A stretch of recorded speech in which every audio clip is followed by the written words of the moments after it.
أعوذ بالله من الشيطان الرجيم. بسم الله الرحمن الرحيم. الحمد لله رب العالمين، وصلى الله وسلم وبارك على سيدنا محمد وعلى آله وصحبه أجمعين. ربنا آتنا في الدنيا حسنة وفي الآخرة حسنة وقنا عذاب النار. ربنا لا تزغ قلوبنا بعد إذ هديتنا وهب لنا من لدنك رحمة إنك أنت الوهاب. توبا missiribah jama belajele ambe belajele fo kadoni au fe kadoke auye ala kambe sabama ya rabbi ala kan kunajia ala ka hamina kun wajin hera la hera ala ka di anawma ya rabbi ala ka shijan kana di anawma ala ka garsike fon ya rabbi ala ka hamina ko belajele noir seli mustahabu ambe alillah anye wala hada kilen kala ka tebe ina fo muqaddimah al-izziya ba fo chugo mina ko seli mustahabu akacha bisabai o kuma ni alamin noya o rebina da okluka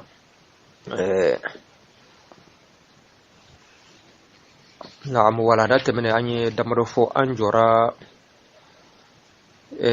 amina fo na'am amina fo mo min kanga fo akanga foyro mina anjora yende bitabina wuli qunutula ako wal qunutu ani qunutu fana mustahabu qunutu yara koro arab kana du'a wali ma ala batuli qunutu yara koro arab kana ka ala batu me yano lanyine ka du'a ke awa selila odi qunutu seli jumendo fi subuhi somala wal qunutu ani qunutu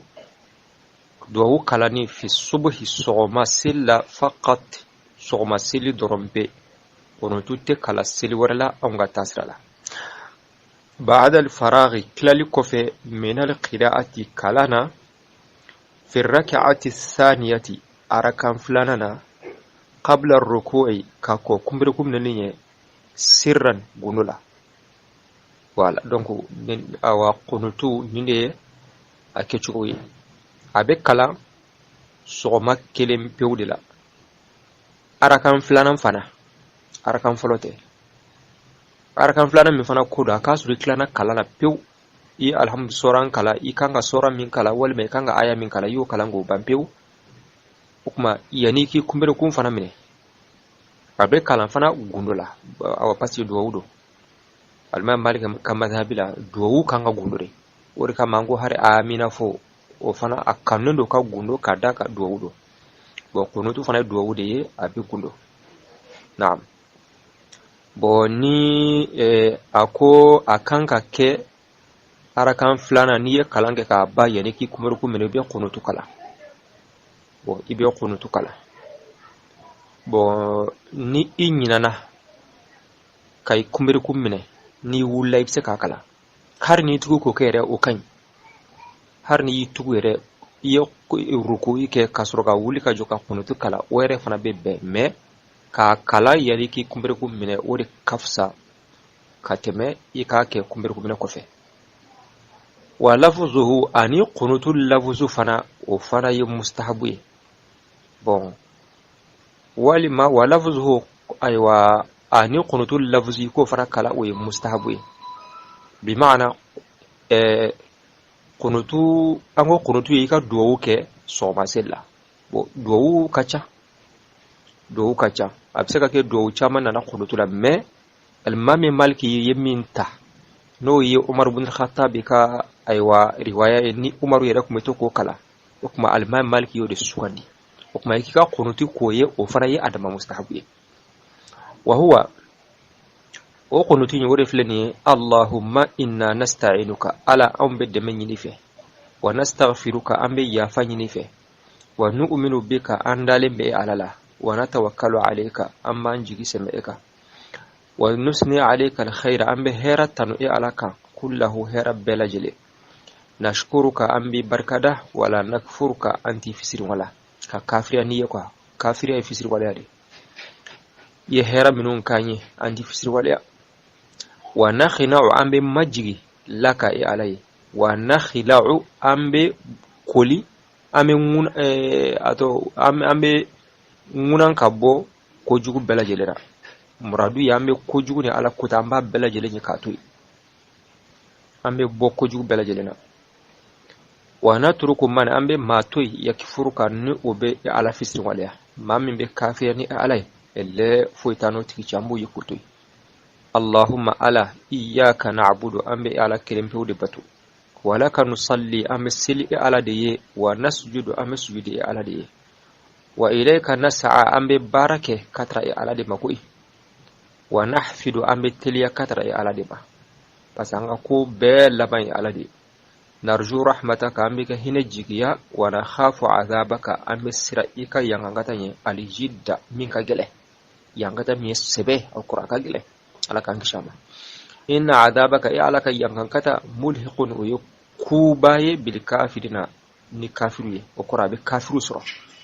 ma ala kan kisi kafira ma ala kan kisi yangangata ba okuma nindi qunutu duawiye ko nin kala uyi mustahabuye qunutu kala ni mustahabuye ka krekre ka ken ni qunutu infana o fana da mustahabuye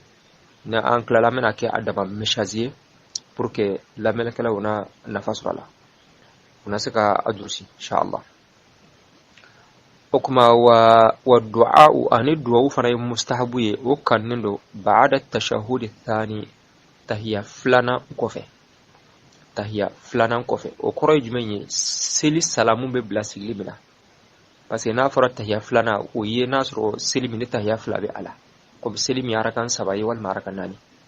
la nyinin ko ne dro ibe salamu blasi libna ni ye tahiyya kala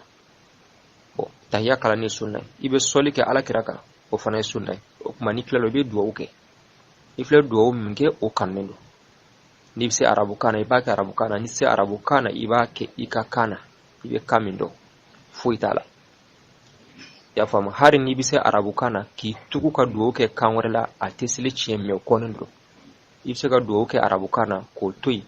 ka duwa uke marga kana wal mabamanan kana o konendo no da tika selichi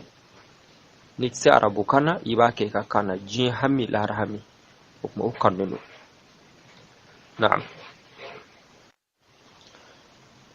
wa taqdimu yadayhi ani tegefla kanali ani ategefla kanali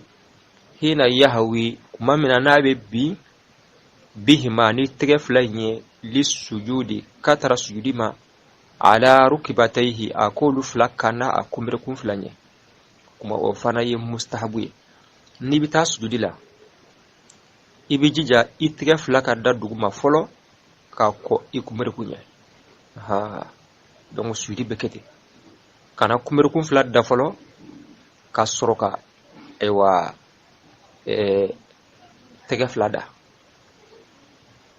ya famu donc ibe tegefla folo ka duguma la soro ka ko kumrikum flanye okuma al-imam maliki madhabila wa mustahabu aywa na'am wa taqdimu rukbatayhi ani akumrikum flafana kanali ala yadayhi ategeflaka inda al-qiyami joli watila okuma ni be bo sujudila ka wuliki jo wal may sigle ngule be fe ka wuliki jo okuma min kanyo fanana ikumrikum flafolo ka duguma la bla tege ka ke labay donc ni bina sujudila tege be kumberukun ko meni be wuli kumberukun be tege flako wala donc de akitikoy o fana ye adama mustahabu wa aqidul khinsari ani khinsari bolo dengonin kurli wali bin sari ani bin sari bolo dengonin kurli wali wusta ani bolo dengoni chamanchala ta fana kurli من اليد اليمنى كابين كنين تغلا ما دن حال كونه نسا ملكلادو السبابة جاسري بولو دنغننا والإبهام آني بولو دنغن كمبا منها كابين كنين تغلا في التشهدين تحيا فلالا وكما ني إبه فكا تحيا كلا إكانغا إتغي كيشوغو منا نيو كيشوغو دي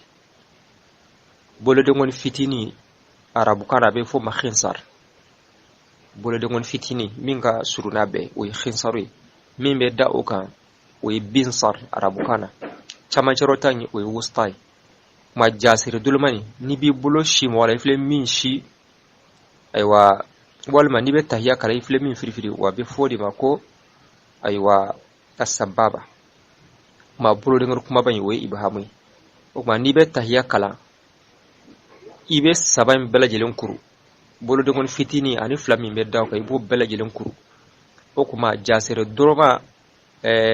jasere bolo de ngoni ifle min yelema ani bolo de ngon kuma ba yibolu sama wala kanolu kuru ya fam donc ka kenin ke chogo ina way mustahabu wa yuharriku sababata ukma jasir bulu de ngona bu ulama abu lama ukma lama li o fanaye adama mustahabu wa ya'taqidu abasira duskuna bil isharati ni korliye bihani jasir bulu de ngoni annaha kafo bulu de ngoni mitradatun biridu lishaytani mitradatu femmin be wa fo mitrad ma biri pasi be fen genay lote mitradatu de ka fo geni ba ya mitradatu wi be femmin ka fen bagan gen wal ma ka fen do gen ore mitradat o may ba siri subura ka fo jasir bulude ngoni mitradatu geni mbado wal ma geni fendo lishaytani okuma wa yabsutu al-yusra abibulu numambulu abisro ko fense aywa okuma abisro ko fense ko obla anumansenka odi ake chugo ma silika ka ken ke chugo de la tahiyya ka kala din ke chugo de la okuma chugo di aba asira duskura aba mira kono ka fo jasire bolo de ngoni shetane genfendo bodon ba wi kuma chamman fo ula o kuma la norma walma min be famu tele ala lamel kala ofe doko ko abe shetana genchugo di parce que ni be ka bolo de ngoni lama ay hakili be toy ka selife ha donc ni siglendo parce que kachala ni isigileno te peut-être abse ka kibe nyina seliko mais ni be ka bolo de ngoni lama ay hakili be toy ka selife bo o mandi shetana sago ide ni yesel damene fokati kla I hakili ka bo selere po I ka mirjie ko la dro awa wode kadi ale parce que be seli baraji nasi foka seli baraji do ya kusobe wode kadi bulisay mais ça ne hakili be ka selife o mandi bulisay donc bina fu be ka gene ma doko ka fo bolo de ngoni ye geni mbaye shetane ko akore odi wala kuma la suryala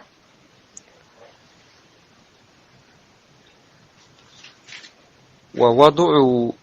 al-yadayn an ittaqafla blali ala ar-rukbatayn kumbre kun flaka fi ar-ruku'i kumbre kumnala kuma nibi kumbre kumna ibi tega furafla inda ikumbre kun flare sanfe juste o fana kanundo kana itega day woro sanfe kana jigi fana ka itega bla fo gengala la ay minya ke chugo nyuma nibi kumbre kumne ibi tega fla da kumbre kumra fla sanfe juste o fana kanundo yi mustahabu wa wad'uhuma an itagafla blali hadi wa uznayhi atlufla wa nyakuntlena la aw qurbahuma wal mawlufla masrunya fi sujudila okuma ni tara sujudi farala tagafla be dadukma okuma tagafla nganga da yorojme ibu fla da iklufla hakela ya famu walima ibseka jigo duguma ya famu ibseka jigi duguma doni ina fo katara awa kumiru kamangun no hakema me kana sna ke tike bla fo kofe ay o manga ay do ba ke sali u be suli la tike fla be fo kofe o manga min kay be tike fla awa bla nya fla fe ka bli kamangun fla hakela wal ma ka yele kata klo fla hakela kana teme fana ikungulula wala kana tike fla teme fana ikungulula naam ma woni ke chugo o fana mustahabu wa mujafatu ar-rajuli ani chefana ka yuroma jenyali fi sujudila baina rukbatayhi a kumbere kun fulani nyogonje kuma ni bi sujudi farala kana kumbere kun fula noro nyogona ibi kumbere kun fula waga doni ko bonyogona doni hakela wa baina mirfaqayhi ani annongo mfana annongon kuru fulani nyogonche wa jambayhi anya kere may be difference do in nongon kuru fula fana di kereche kana in nongon kuru fulani noro ikere falala ay no kanoke ibi itike waga kabi karla doni na me kana wa kuju wa bayna fakhidayhi ani awuro fula fana nyogonche kani wuro fula fana noro nyogona ibo fana waga kabo nyogona doni ya famu o donc ni kumere kum fula ko ni man noro nyogona aka gele wuro kan noro nyogona ofuma ibi kumere kum fula bo nyogona doni doro wuro be bo nyogona aywa o fana mustahabu wa takbiru ani Allahu akbar foli inda shuru'i doni watila fi af'ali salati sili barawla ibirtola iwultola isigitola ifle Allah akbar fo minunke angu oy sunna me asunna mayro jumenye ika ke kabbe seli barama ya famu ika ke kabbe seli barama ibirtola depuis birli damene iba fo Allahu akbar ya famu iwultola de ba fo Allahu akbar c'est-à-dire be mouvement keli ani Allah akbar foli bela jelenge nyogon fe wala la nyini yodi rota akorda ka fo Allahu akbar foli ni o kanun ayante mana ukirila haramu kabari ko ni oye farday ma na bu refle Allahu akbar to binu fo uli sunnawi mais mustahabu mayro jumenye ika mouvement ni Allahu akbar foli be nyogoma wala donc kana Allah akbar fofolo ibe sorokai rukumine ayi walma ni kumene ka kla pew be soroka fo Allah akbar ayi ni o ke fendala de ben ni ake ci gudmay ika action bara walma mouvement walma haraka ikani Allah akbar be kenyon fe ori lañine mo kandendo illa fi takbiratil qiyam fo jolika kabarlila minisnataini ka buka bo arakan flala fa innahu mali yukabbiruha abi o kabarke ba'da ma fenko fe yastawi nabi kenye qa'iman ajoli o kuma ma fo yoro kele niye selimi arakan sabay wal manani ni arakan flas seli bi sigata yakala o kuma yiwul tola katara arakan sabana ma ini kabarte wulo lare ibe wul folo ni wula ka klepew ka kenya wati mana ibe sura ka fo Allahu akbar o yoro kelimpew nota tobbe ibe actioni fembela jile nga fe bo munde koso yeno jolido ko fe ibe sura kabare ko paska be na fo ibna siri wara de damne aha donc ka be komi ibna siri wara de damne o kuma ibe joni jora wati ibe sura ka fo Allahu akbar na boranna ibe tobbela jile nga awa barano fe ala ka fam ci mande no bele jidama mambe bitablano inshallah mustahabu nu ka chaddoni bo ne ala sona sigi wara ambe temanato e na'am wal qunutu aro qunutu mustahabu nga fi subhi sawbandi faqat sawan baade kulepe بعد الفراغ دغو تيمبالي من القراءه قرانغا في الركعه الثانيه اركان بلندي قبل الركوع نسامي قرغرا كان سرا بنوندي ولفظه قنوت اللفظ كنيكي اللهم الله كنا نستعينك او دممرنا ما ونستغفرك او يهمرنا ما ونؤمن بك او سقانك الله او توني تانا ونتوكل عليك او جكن سقانك ما ونثني عليك الخير كله او خير سكبتين تكنانك الله كما نشكرك او امبرك سقه ولا نكفرك او تنفس والله ونخنع لك او ما ينقنانك الله ره ونخلع او كل نبك كوتين هبرن سوري انك الله ره ونترك من وسر تقون يكفرك كينغا وهسر ولا ره اللهم الله اياك نعبد وننك بانابتن ولك نصلي وسلنا نياره ونسجد وسجدنا نياره وإليك نسعى او قولك تانك الله يا ونحفد او كنينه اورن انتو كتانك الله نرجو رحمتك او ام بيننكي ونخاف عذابك او كنن ينقنقتنا الجدة كين ينقت قتك ان عذابك ان الله ينقنقته ملحق يرنني بالحق بالكافرين كاهروا والدعاء ارجو قانون دني بعد التشهد الثاني تهيه لنين بالله وتقديم يديه أرى كتم بالكندندي حين يهوي برم بأغا وقن بهما تكتوه ليا للسجود كتر السجود على ركبتيه نكتوه لكندا أقرغن بالكما وتقديم ركبتيه أرى أقرغن بالكندندي على يديه يكتب بالكما عند القيام السكيم رنا وعقد الخنصر أرى خنصر نسيتني أنا أقوسه خنصر درمان غوسي والبنصر أرو بنصر درمان غوسي والوسطى أرو درون قوري أتو ناندرما غوسي من اليد اليمنى جلتها إنجتنا ما دان حال كوني بامبا دانا غني السبابة جعل سندرما والإبهام أرو درون قوري أو كن فتور منها جلتها في التشهدين تهيئ نبيلري ويحرك السبابة أو جعل سندرما كي يلا ويعتقد أواته نسون مني بالإشارة تكورنكي بها تدرمكي أنها ننتي درمكي مثرارة قطهواني قطنداناني للشيطان الشيطان را ويبسط اليسرى أو النوغكي أو كم بيني ووضع اليدين أركتم بالولي على الركبتين قرغن بالكما في الركوع قرغن راجندي ووضع ما أريه الولي حذو أذنيه إترن بالجلنغا أو قربهما والميتين دويندي في سجود عندي ومجافات الرجل أرو يوون إنجاغنده ألا تلمعو في سجود عندي بين ركبتيه أقرون في الرمنع وبين مرفقي أرو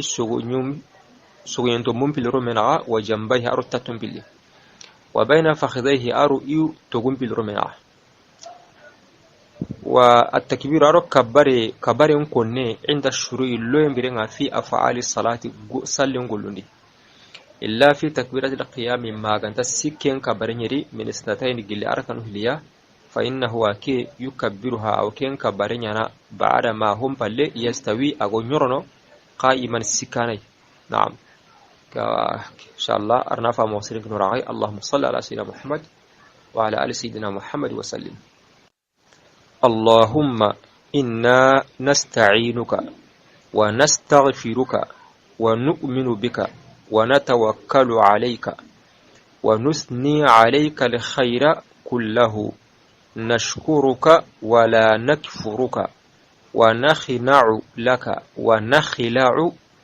ونترك من يكفرك اللهم إياك نعبد ولك نصلي ونسجد